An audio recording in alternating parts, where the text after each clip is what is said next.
مولانا محترم، حضرت صلی اللہ علیہ وآلہ وسلم کی بعثت تک مکہ شہر اور اہل عرب کی اکثریت بقول ان کے حضرت ابراہیم علیہ السلام کے پیروکار تھے۔ حالانکہ ایک طویل مدت سے حضرت ابراہیم کے بیٹے حضرت اسحاق کی اولاد میں کئی پیغمبر گزر چکے ہیں۔ انہی عربوں کے قرب و جوار میں حضرت موسیٰ کے پیروکار یہودی بھی تھے اور بلاد شام و روم میں حضرت عیسیٰ کے پیروکار۔ سوال یہ ہے کہ اہل مکہ ان انبیاء علیہ السلام کی پیروی کیوں نہ کی؟ حضرت ابراہیم کے طریقے کو کیوں ہی اسی طریقے پہ رہے اور ترک بدعات کے اضافے کر کے طواف و حج ادا کرتے رہے؟ حضرت صلی اللہ علیہ وسلم سے پہلے حضرت عیسیٰ کا بھی زمانہ تھا، عربوں نے حضرت عیسیٰ کو بھی تسلیم نہیں کیا، تو کیا عرب کی سرزمین انبیاء بنی اسرائیل کے دائرہ نبوت کے اندر نہیں آتی تھی؟ یہ ساری جو ہے نا لمبی چوڑی بات کا جواب یہ ہے کہ اس وقت کان نبی یبعث علی امتی خاص، نبی جو تھا نا اپنی قوم کے لیے آتا تھا، یہ ساری دنیا کے لیے ایک ہی نبی نہیں ہوتا تھا کہ سارا جہان اس کو مانے۔ حضرت عیسیٰ علیہ السلام سب سے آخر میں آئے، بنی اسرائیل میں بڑے عظیم رسول ہیں، اللہ نے معجزے کے طور بن باپ پیدا کیا، مردے زندہ کیے، مگر سب کچھ ہوتے ہیں رسول الی بنی اسرائیل، وہ بنی اسرائیل کی طرف سے رسول تھے۔ بلکہ انجیل میں آتا جب ان کے شاگرد جو نا ان کو انہوں نے تبلیغ کے لیے بھیجا تو اپنے فلسطین کے بارے میں کہا کہ بنی اسرائیل کی کھوئی ہوئی بھیڑوں کے پاس جانا، ان میں سے جو بھول گئی نا بھیڑیں،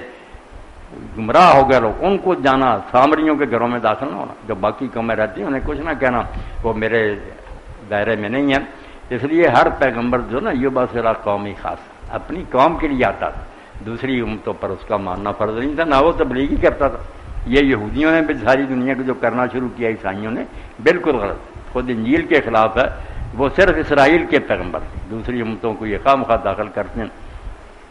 اب انہوں نے جھوٹ گڑا کہ عیسیٰ علیہ السلام کو جب صلیب ہوئی تو بعد میں وہ ملے اپنے شاگردوں کو زندہ ہو کر، تو پھر انہوں نے کہا کہ جو میں نے حکم دیا تھا نا کہ صرف اسرائیلیوں کے پاس جاؤ وہ ختم ہے، اب تم ساری امتوں کے پاس جاؤ۔ مگر یہ کمال ہے کہ بائبل کو اگر پڑھیں تو انہوں نے خود ہی نا خطوط افزانی میں اس کو گھیر دیا کہ یہ ٹکڑا آخری جو ہے نا یہ جعلی، یہ بعد میں بڑھایا گیا۔ عیسائی خود مانتے ہیں کہ یہ جو انجیل مرکز وغیرہ میں نا کہ سب یہ جعلی، یہ بعد میں شامل ہوا، یہ کوئی نہیں عیسیٰ علیہ السلام۔ یہی اس سے بھی پتہ چلا کہ جو کہتے ہیں نا ان میں تبدیلیاں نہیں ہوئیں، خود ان کے عالم مانتے ہیں کہ یہ ٹکڑے بعد میں بڑھا دیے گئے۔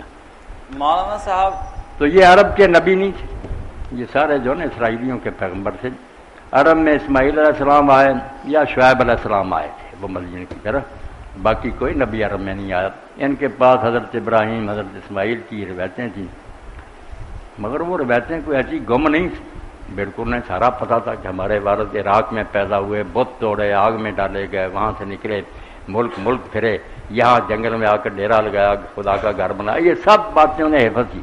اس لیے قرآن جب یہ ہتھوڑا مارتا تھا نا کہ اپنے باپ ابراہیم کی طرف دیکھو، یہ بت جو تم نے بنایا وہ بت توڑتا رہا، تم جانتے ہو اسی لیے آگ میں ڈالا گیا تھا، تم نے بنا لیے۔ اور یہ بھی انہیں پتا تھا کہ ابراہیم علیہ السلام کے وقت سے نہیں، پوری تاریخ انہیں یاد تھی کہ عمر بن لوہی خزائی ہمارا ایک سردار بیمار ہوا،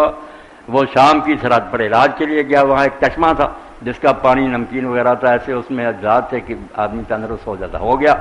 وہاں اس نے لوگوں کو بت پوچھتے دیکھا تو بت لے آیا وہاں سے عیسیٰ علیہ السلام سے تھوڑی دیر پہلے۔